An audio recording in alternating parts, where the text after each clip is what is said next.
नमस्कार। मेघालय की लोक कथा के इस श्रृंखला में प्रस्तुत है दूसरी कथा, पान, क्वाई यानी सुपारी और चून यानी चूने की। जैसा कि हम सभी जानते हैं कि भारत जैसे देश में लगभग सभी राज्यों में पान और सुपारी हर आयोजन पर प्रस्तुत की जाती है और यह उसे बहुत ही शुभ भी माना जाता है। उसी तरह से पूर्वोत्तर के अधिकतर राज्यों में, खासकर मेघालय में, पान, सुपारी और चून की बहुत ही प्रचलित परंपरा है। जन्म हो, मृत्यु हो, विवाह हो या कोई भी अवसर हो, अतिथियों का सत्कार पान सुपारी से किया जाता है। इसके पीछे एक बहुत ही प्यारी लोक कथा है और साथ ही ये लोक कथा एक मित्रता का संदेश देती है कि सच्चे मित्र किस प्रकार होते हैं। कहते हैं कि एक समय में दो मित्र थे, जिसमें से एक मित्र बहुत धनी था और दूसरा बहुत गरीब था, लेकिन दोनों में बहुत ही दोस्ती थी। दोनों आपस में ऐसे मिलजुल के रहते थे कि उनमें कोई भेदभाव नहीं था। गरीब मित्र जब भी अपने धनी मित्र के पास जाता तो उसका मित्र उसका आदर सत्कार करता, उसे खिलाता पिलाता और उसे बड़े सम्मान के साथ विदा करता। यह देख करके गरीब मित्र को बहुत ही ज्यादा खुशी भी होती और अंदर ही अंदर बहुत दुख होता था कि वो कभी भी अपने धनी मित्र को अपने घर नहीं बुला सकता। उसका धनी मित्र कभी भी उसके घर नहीं आया, ना ही उसकी पत्नी से मिला, क्योंकि वो इतने गरीब थे कि वो मुश्किल से ही 2 वक्त का खाना खा सकते थे। लेकिन एक दिन पति और पत्नी ने मिलकर निश्चय किया कि एक दिन धनी मित्र को अपने घर बुलाएंगे।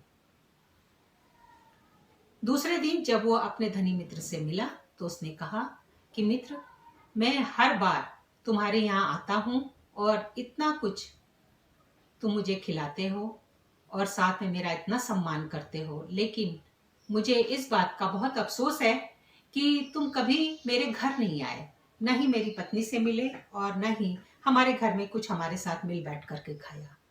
धनी मित्र बहुत खुश हुआ, बोला कि दोस्त, तुम तो जानते ही हो कि मैं कितना व्यस्त रहता हूँ, फिर भी जब भी मुझे समय मिलेगा मैं तुम्हारे घर जरूर आऊंगा, क्योंकि तुझ में और मुझ में कोई अंतर नहीं है। एक दिन दोनों पति पत्नी अपने घर के आंगन में बैठे थे। अचानक उनका धनी मित्र वहां आया। यह देख करके उसका गरीब मित्र बहुत खुश हुआ और उसने उसे बिठाया और दोनों बातचीत करने लगे। उसने अपनी पत्नी से आकर के कहा कि तुम हम तीनों के लिए खाना तैयार करो, और उसकी पत्नी अंदर चली गई। वो बाहर आकर के फिर दोनों बातें करने लगे। काफी देर हो गई, दोपहर का समय हो गया।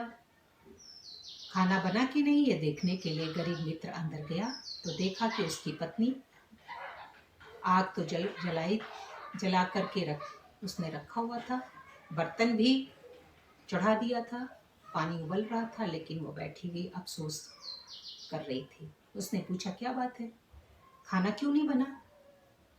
तो पत्नी ने कहा कि क्या करे, घर में इतना खाना नहीं है कि 3 लोग उसको खा सके, और घर में कुछ भी नहीं है और मेरे पास पैसे भी नहीं है। मैं बाजार गई उधार लाने के लिए, तो किसी ने भी उधार देने से मना कर दिया, क्योंकि पहले का कर्ज हम लोगों ने नहीं चुकाया था। अब क्या करें?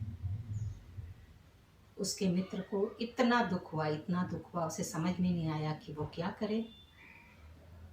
अंत में दुख के मारे, शर्म के मारे उसने क्या किया कि वहां पर एक रसोई घर में चाकू पड़ा था, उसने चाकू से अपने आप को मार दिया।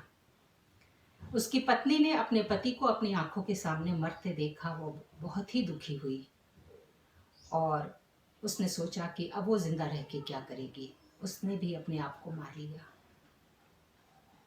अंदर क्या हो रहा है यह बात पता करने के लिए उसका धनी मित्र अंदर गया और जब रसोई में पहुंचा, उसने बर्तन में पानी को उबलते हुए देखा, आग को जलते हुए देखा, तो उसे सब समझ में आ गया और उसने सोचा कि इनकी मौत का कारण मैं ही हूँ।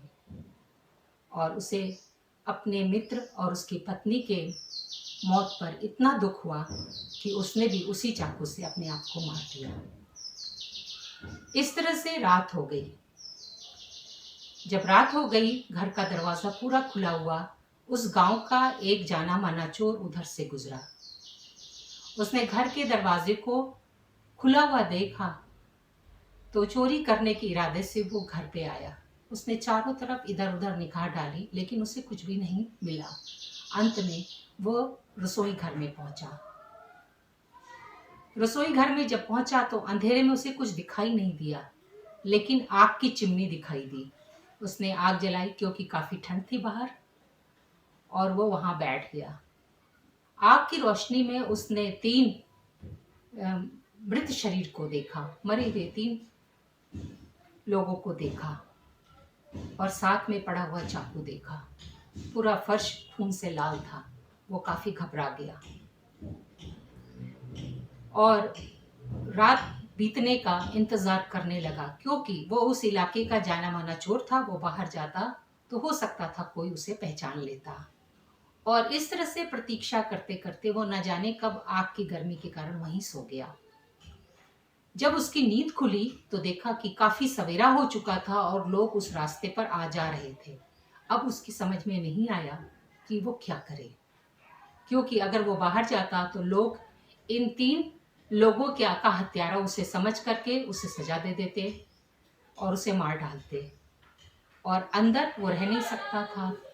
इस असमंजस में उसे कुछ समझ में नहीं आया। अंत में उसने क्या किया कि उसने भी वही चाकू उठाया और अपने आप को मार लिया। इस प्रकार 4 मौतें वहीं पर हो गई। यह देख करके विधाता को या ईश्वर को अच्छा नहीं लगा, उसे बहुत दुख हुआ। उसने सोचा कि क्यों ना ऐसी चीज बनाई जाए जिससे कि लोगों का कम पैसे में सत्कार भी हो जाए, लोगों के संबंध आपस में अच्छे हों और लोगों की जान भी बची रहे। तो उसने क्या किया कि उसने पान गरीब व्यक्ति को बना दिया पान के रूप में, चूना उसकी पत्नी को बना दिया, क्योंकि पान और चूना एक साथ दिए जाते हैं, लगाए जाते हैं, और जो धनी मित्र था उसे सुपारी में बदल दिया। इस प्रकार से पान, चूना और सुपारी की उत्पत्ति की लोक कथा है। और साथ में जो चोर था उसको डोंग मूसा यानी कच्चा तंबाकू के रूप में बदल दिया। तो लोग पान, सुपारी और चूने के साथ कोई कोई उस कच्चा जो तंबाकू है उसे खाते हैं।